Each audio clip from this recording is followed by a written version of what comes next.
அஸ்ஸலாமு அலைக்கும். Welcome back to my channel. இன்னைக்கு நம்ம கத்திரிக்காய் வச்சு ரொம்பவே டேஸ்டியான சட்னி தான் ரெடி பண்ண போறோம். அதுக்கு நான் கத்திரிக்காயை இந்த மாதிரி நீல வாக்குல கட் பண்ணி எடுத்திருக்கேன். ஒரு கடாயில 2 டேபிள் ஸ்பூன் ஆயில் விட்டு நம்ம கட் பண்ணி வச்சிருக்க கத்திரிக்காவை சேர்த்து நல்லா வதக்கிக்கணும். கத்திரிக்காய் நல்லா வதங்கிடுச்சு. இப்போ அதை ஒரு பிளேட்டுக்கு மாத்திக்கலாம். அதே கடாயில கொஞ்சமா எண்ணெய் விட்டு பொடியா கட் பண்ணி வச்சிருக்க வெங்காயத்தை சேர்த்து வதக்கிக்கணும். 5 பல்லு போல பூண்டு கட் பண்ணி சேர்த்துருக்கேன்.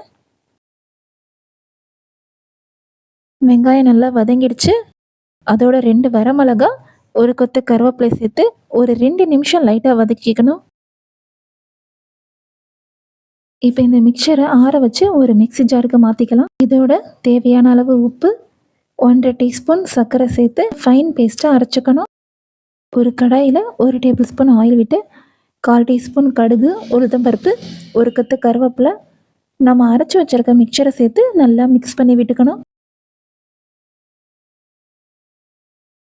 1/4 டீஸ்பூன் மஞ்சத்தூள், 1/4 டீஸ்பூன் மிளகாத்தூள் சேர்த்து நல்லா மிக்ஸ் பண்ணி விட்டுக்கோங்க.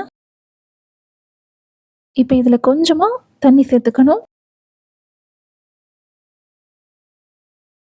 மசாலாவோட பச்சை வாசனை போகிறதுக்காக ஒரு 2 நிமிஷம் கொதிக்க விடுங்க. இப்போ நம்ம வதக்கி வச்சிருக்க கத்திரிக்காயை சேர்த்து நல்லா மிக்ஸ் பண்ணி விட்டுக்கணும். சட்னிலேருந்து ஆயில் இந்த மாதிரி பிரிஞ்சு வர ஆரம்பிக்கும்.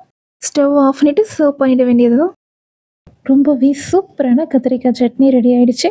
இந்த கத்திரிக்காய் சட்னியை சுட சுட ஒயிட் ரைஸோட சேர்த்து சாப்பிடும் போது டேஸ்ட் ரொம்பவே பக்காவாக இருக்கும். ட்ரை பண்ணி பாருங்கள்.